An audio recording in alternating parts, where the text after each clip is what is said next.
Hello दोस्तों, नमस्कार। LP सरकारी जॉब चैनल पर आपका हार्दिक स्वागत और अभिनंदन करता हूं। आपके उज्जवल भविष्य की कामना के साथ इस सेशन का शुरुआत कर रहा हूं। इस सेशन में 26वां नंबर प्रश्न देखें। निम्न में से किसने राज्य के कार्यों को सृजनात्मक एवं निषेधात्मक में विभक्त किया है? निम्न में से किसने राज्य के कार्यों को सृजनात्मक एवं निषेधात्मक में विभक्त किया है? हाबाउस ने, या मैक्सी ने, या जे.एस. मिल ने, या एडम स्मिथ ने? प्रश्न नंबर 26 का उत्तर देने का प्रयास करें भाई। प्रश्न नंबर 26, तो सृजनात्मक एवं निषेधात्मक कार्यों में विभक्त किया है राज्य के कार्यों को, तो किसने विभक्त किया है? तो उत्तर देने का प्रयास करें भाई। ये जे.एस. मिल ने, राज्य के कार्यों को जे.एस. मिल ने निषेधात्मक एवं सृजनात्मक दोनों में विभक्त किया है। तो प्रश्न नंबर 26 का ऑप्शन सी सही उत्तर हो जाएगा। अगले प्रश्न पे आ जाएं। प्रश्न नंबर 27, मैकाइवर के अनुसार राज्य के क्या कार्य होने चाहिए? मैकाइवर के अनुसार राज्य के क्या कार्य होने चाहिए?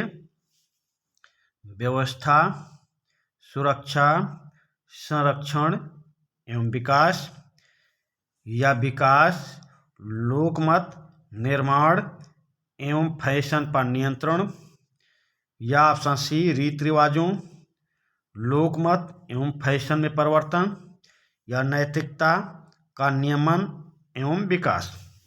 तो चलिए भाई, प्रश्न नंबर 27 का उत्तर देने का प्रयास करें। मैकाइवर के अनुसार राज्य के क्या कार्य होने चाहिए? और ये सेशन को अपने दोस्तों के बीच शेयर कर दें भाई, जिनका भी लिंक आपके पास है, जो किसी भी सरकारी नौकरी की तैयारी में जुटे हैं।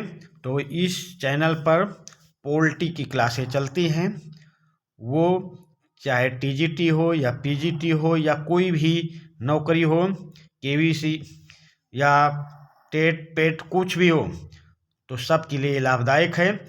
तो ये सेशन को शेयर कर दें जिनका भी लिंक आपके पास है, और जो सेशन को पहली बार देख रहे हैं तो इस चैनल को सब्सक्राइब भी कर लें। इस चैनल को जितना अधिक लोकप्रिय बनाएंगे, हम आपके लिए उतना ही अधिक मेहनत करेंगे। तो प्रश्न नंबर 27, मैकाइवर के अनुसार राज्य के क्या कार्य होने चाहिए? तो व्यवस्था करना, सुरक्षा करना, संरक्षण देना एवं विकास करना मैकाइवर के अनुसार राज्य के कार्य होने चाहिए। तो ऑप्शन ए, 27 नंबर प्रश्न का ऑप्शन ए सही उत्तर होगा। अगले प्रश्न पे आ जाएं। प्रश्न नंबर 28, लास्की के अनुसार निम्न में से कौन से अधिकारों के उपयोग के लिए सब एक महत्वपूर्ण शर्त है? लास्की के अनुसार निम्न में कौन सी अधिकारों के उपयोग के लिए एक महत्वपूर्ण शर्त है? तो राज्य को विकेंद्रित होना चाहिए, या मतदान क्रियात्मक प्रतिनिधित्व के आधार पर होना चाहिए, या द्विदलीय व्यवस्था का होना जरूरी है, या स्वतंत्र न्यायपालिका का होना जरूरी है? प्रश्न नंबर 28 का उत्तर देने का प्रयास करें। लास्की के अनुसार निम्न में से कौन सी अधिकारों के उपयोग के लिए एक महत्वपूर्ण शर्त है? तो वो शर्त है राज्य को विकेंद्रित होना चाहिए भाई। प्रश्न नंबर 28 का ऑप्शन ए सही उत्तर होगा। अगले प्रश्न पे आ जाएं। प्रश्न नंबर 29,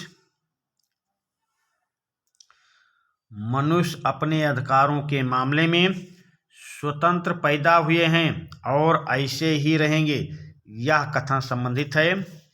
प्रश्न नंबर 29, देखिए भाई, इस तरह के कई प्रश्न हैं, तो आप बारीकी से देखते रहें, तैयारी अच्छी तरह करें। अब सोने का समय नहीं है, क्योंकि परीक्षा आपकी नज़दीक है। टीजीटी पीजीटी उत्तर प्रदेश माध्यमिक शिक्षा सेवा चयन बोर्ड की परीक्षा अप्रैल में होने की संभावना है। तो आप सोइए नहीं, आप मेहनत करें। तो प्रश्न नंबर 29, मनुष्य अपने अधिकारों के मामले में स्वतंत्र पैदा हुए हैं और ऐसे ही रहेंगे, एक कथन संबंधित है। तो संयुक्त राष्ट्र संघ का मानवाधिकारों का सार्वभौमिक घोषणा पत्र 1948 में कहा गया है, या फ्रांस की क्रांति का मनुष्यों के अधिकार घोषणा पत्र 1789 में कहा गया है, या अधिकारों का अमेरिकी घोषणा पत्र 1776 में, या अधिकारों का रूसी घोषणा पत्र 1917 में। तो प्रश्न नंबर 29 का उत्तर देने का प्रयास करें। मनुष्य अपने अधिकारों के मामले में स्वतंत्र पैदा हुए हैं और ऐसे ही रहेंगे। तो इससे संबंधित एक प्रश्न और आप समझ लें। रूसों ने कहा था मनुष्य स्वतंत्र पैदा हुआ है पर सर्वथा जंजीरों में जकड़ा हुआ है। मनुष्य स्वतंत्र पैदा हुआ है पर सर्वथा जंजीरों में जकड़ा हुआ है, ये रूसों ने कहा था। और रूसों का प्रभाव किस क्रांति पर पड़ा है? तो फ्रांस की क्रांति पर। फ्रांस की क्रांति का मनुष्यों के अधिकार घोषणा पत्र 1789 में ये कहा गया है कि मनुष्य अपने अधिकारों के मामले में स्वतंत्र पैदा हुए हैं और ऐसे ही रहेंगे। तो प्रश्न नंबर 29 का ऑप्शन बी सही उत्तर होगा। प्रश्न नंबर 30, निम्न विचारकों में किसने प्राकृतिक अधिकारों को मनोवैज्ञानिक रूपक के साथ मिलाया है? निम्न विचारकों में किसने प्राकृतिक अधिकारों को मनोवैज्ञानिक रूपक के साथ मिलाया है? तो लॉक ने मिलाया है, या स्पेंसर ने, या ग्रीन ने, या वर्क ने। प्रश्न नंबर 30 का उत्तर देने का प्रयास करें भाई। निम्न विचारकों में किसने प्राकृतिक अधिकारों को मनोवैज्ञानिक रूपक के साथ मिलाया है? तो ये स्पेंसर महोदय ने मिलाया है। प्रश्न नंबर 30 का ऑप्शन बी सही उत्तर होगा। अगले प्रश्न पे आ जाएं। ये भाई कूट वाला प्रश्न है, थोड़ा स्क्रीन पर छोटा कर लेते हैं। निम्नलिखित अवधारणाओं के विषय में ग्रीन की प्राथमिकता का निर्धारण कीजिए। निम्नलिखित अवधारणाओं के विषय में ग्रीन की प्राथमिकता का निर्धारण कीजिए भाई। तो चलिए देखते हैं। चेतना, राज, अधिकार, स्वतंत्रता। अब ये कोड की सहायता से इसका उत्तर देना है। तो चेतना, ये मानव चेतना स्वतंत्रता चाहती है। मानव चेतना, देखिए मानव चेतना स्वतंत्रता चाहती है। स्वतंत्रता अधिकार से मिलता है और अधिकार राज में निहित है। मानव चेतना स्वतंत्रता चाहती है, स्वतंत्रता अधिकार में निहित है, और अधिकार कहाँ मिलेगा? राज में मिलेगा। तो अब आप समझ गए होंगे ऑप्शन ए सही होगा। ऑप्शन ए आपका सही उत्तर होगा। अगले प्रश्न पे आ जाएं। प्रश्न नंबर 32, स्वतंत्र व्यक्ति वह है जो लोहे की जंजीरों में जकड़ा नहीं है, ना जेल में बंदी है, ना दंड के भय से एक दास की भांति आतंकित है, चील की भांति उड़ान न भर सकने या व्हेल की भांति तैर न सकने को स्वतंत्रता का अभाव नहीं कहा जा सकता। हेल्वेटियस का ये कथन है भाई। हेल्वेटियस का ये कथन है, स्वतंत्र व्यक्ति वह है जो लोहे की जंजीरों में जकड़ा नहीं है, ना जेल में बंदी है, ना दंड के भय से एक दास की भांति आतंकित है, चील की भांति उड़ान ना भर सकने या व्हेल की भांति तैर न सकने को स्वतंत्रता का अभाव नहीं कहा जा सकता है। तो ये कथन हेल्वेटियस का है। अब ये अवधारणा स्वतंत्रता को क्या मानती है, ये आपको बताना पड़ेगा। प्रश्न नंबर 32, प्रश्न नंबर 32, ये अवधारणा क्या व्यक्त कर रही है? तो शक्ति संपन्न बनाना मानती है, या आत्मनिर्धारण मानती है, या ऐसे आंतरिक और बाह्य दोनों प्रकार के अवरोधों का अभाव मानती है जो व्यक्ति क्रिया में बाधा डालते हैं, या व्यक्ति के विचरण करने आने जाने में बाधाओं को का ना होना मानती है। तो प्रश्न नंबर 32 का उत्तर देने का प्रयास करें। तो हेल्वेटियस का ये कथन ऑप्शन सी सही है, ऐसे आंतरिक और बाह्य दोनों प्रकार के अवरोधों का अभाव मानती है जो व्यक्ति क्रिया में बाधा डालते हैं। प्रश्न नंबर 32 का ऑप्शन सी सही उत्तर होगा। चलिए भाई अगले प्रश्न पे आते हैं। प्रश्न नंबर 33, स्वतंत्रता की 3 प्रकारों के बीच वार्कर ने विभेद किया है। स्वतंत्रता की 3 प्रकारों के बीच वार्कर ने विभेद किया है।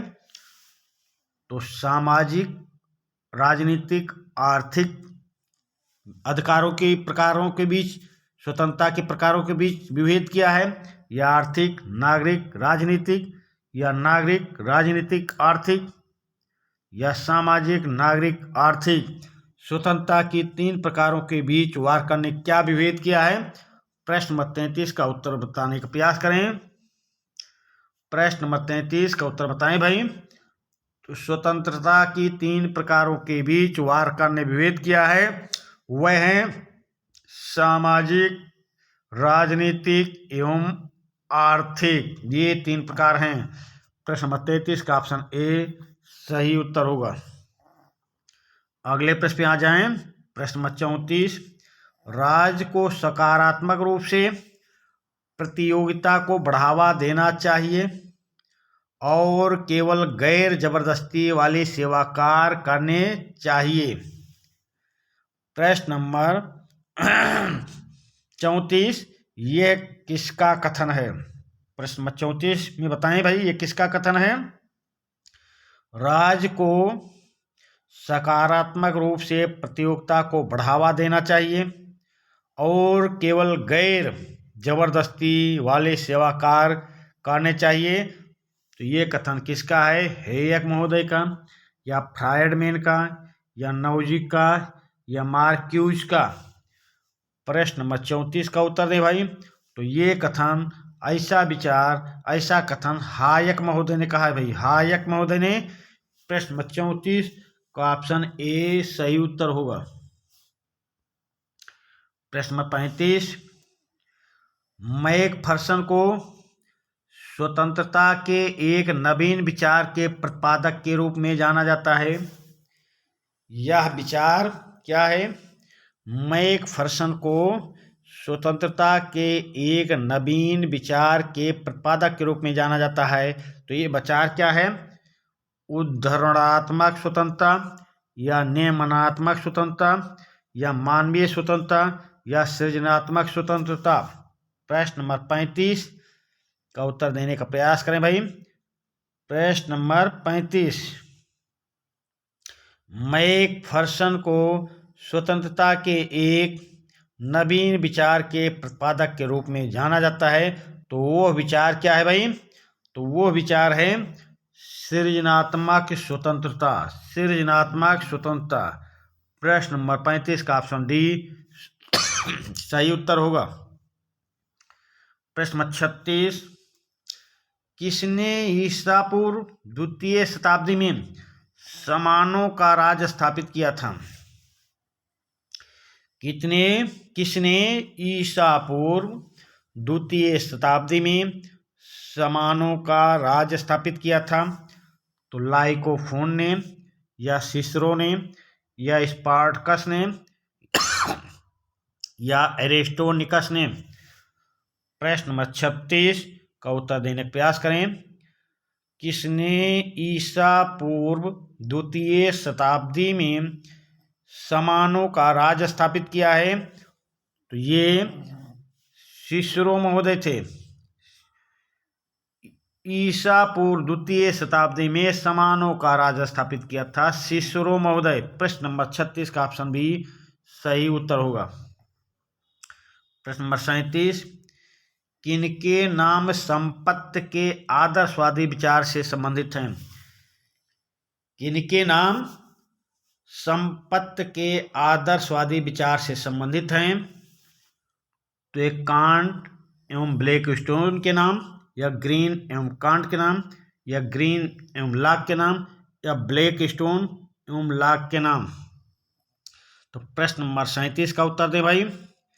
किनके नाम संपत्ति के आदर्शवादी विचार से संबंधित हैं?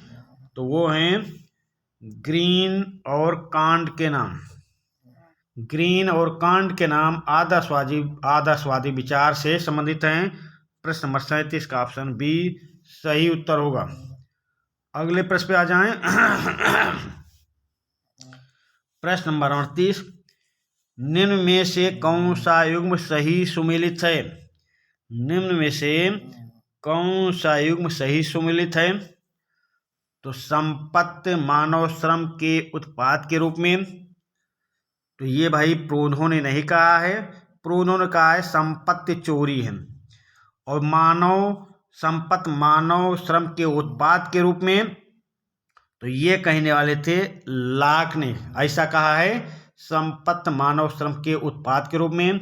संपत्ति चोरी के रूप में प्रोधो ने कहा है। संपत्ति उपकरण के रूप में, संपत्ति उपकरण के रूप में ये कहने वाले थे अरस्तु। तो ये सही मिलान है, ऑप्शन सी आपका सही उत्तर होगा। और एक देख लीजिए, संपत्ति अतिरिक्त मूल्य के हथियाने के रूप में मार्क्स ने कहा है। ये प्रश्न फिर से, संपत्ति मानव श्रम के उत्पाद के रूप में, ये ऐसा विचार दिया था लॉक ने। संपत्ति चोरी के रूप में ऐसा विचार दिया था प्रोधो ने। संपत्ति उपकरण के रूप में ऐसा विचार दिया था अरस्तु ने। और संपत्ति अतिरिक्त मूल्य के हथियाने के रूप में ऐसा विचार दिया था मार्क्स ने। प्रश्न आपसे पूछा गया है कौन सा युग्म सही सुमेलित है? तो ऑप्शन सी सही सुमेलित है। प्रश्न 38 का ऑप्शन सी सही उत्तर होगा। अगले प्रश्न पे आ जाएं। प्रश्न 39, प्रश्न नंबर 39 देख लें भाई, स्क्रीन पे छोटा स्क्रीन कर देते हैं ताकि ऑप्शन सब आ जाएं।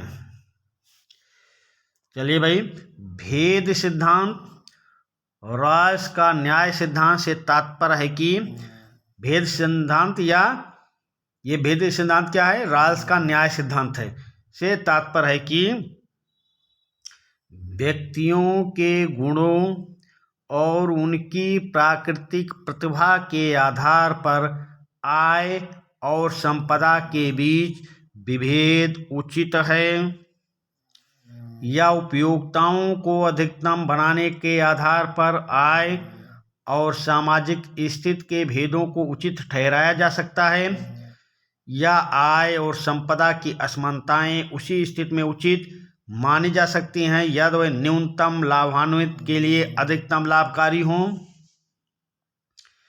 या असमानताओं का औचित्य परेटो के इष्टतमता के सिद्धांत के अनुसार सिद्ध किया जा सकता है।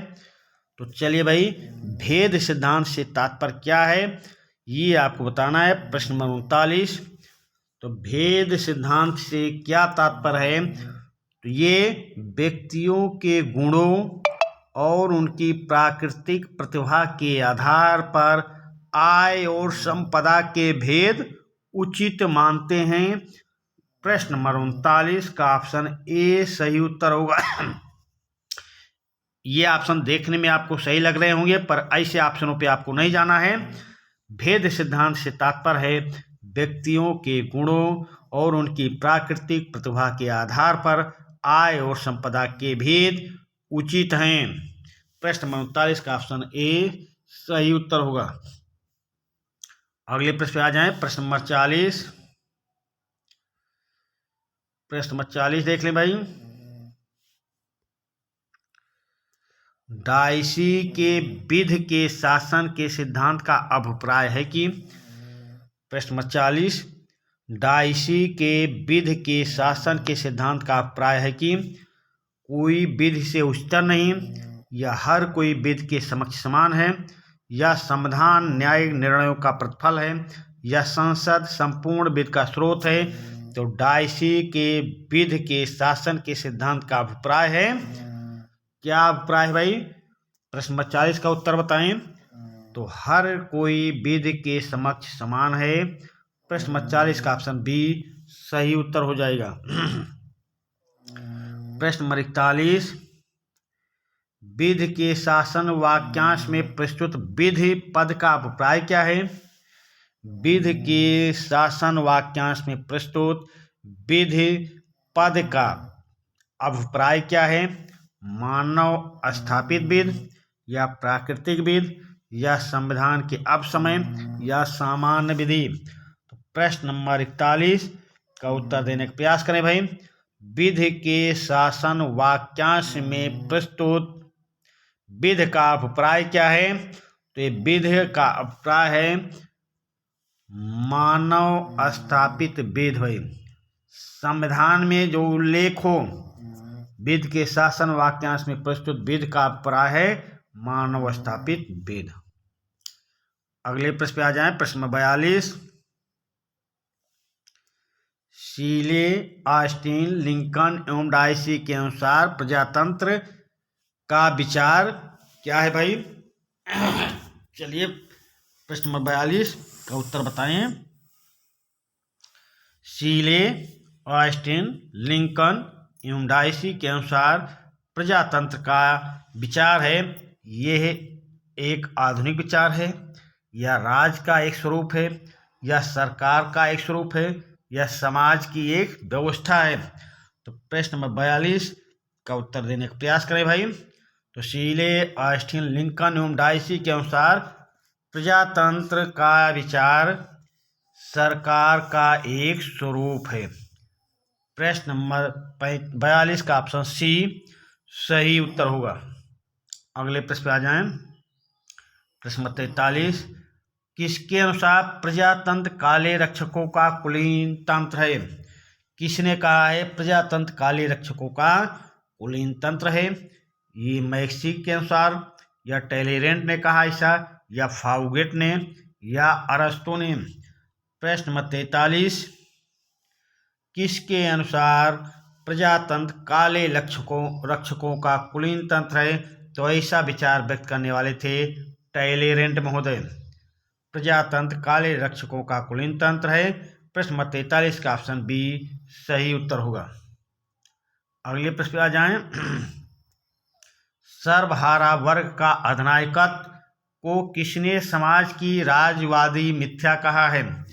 सर्वहारा वर्ग का अधिनायकत्व को किसने समाज की राजवादी मिथ्या कहा है?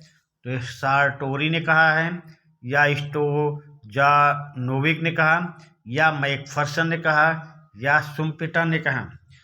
प्रश्न नंबर 44 का उत्तर देने का प्रयास करें। सर्वहारा वर्ग का अधिनायकत्व को किसने समाज की राजवादी मिथ्या कहा है? तो ये प्रश्न नंबर 44 का उत्तर देने का प्रयास करें भाई। सर्वहारा वर्ग का अधिनायकत्व को समाज की राजवादी मिथ्या कहने वाले थे स्टोजानोविक महोदय। स्टोजानोविक महोदय। प्रश्न नंबर 44 का ऑप्शन बी सही उत्तर होगा। अगले प्रश्न पे आ जाएं। प्रतिनिधित्व का प्रतिक्रियावादी सिद्धांत किसने प्रतिपादन किया है?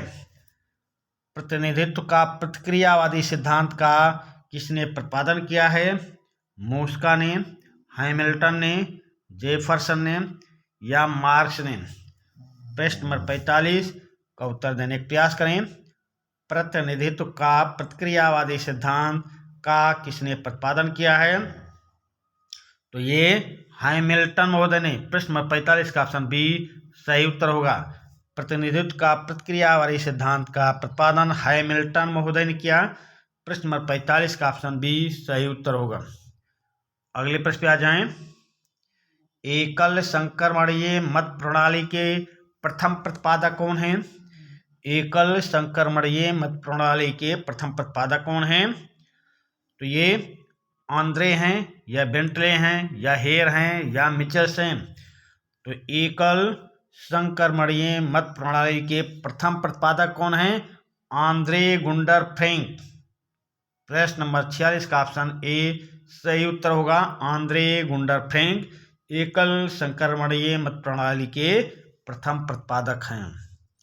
अगले प्रश्न पे आ जाएं।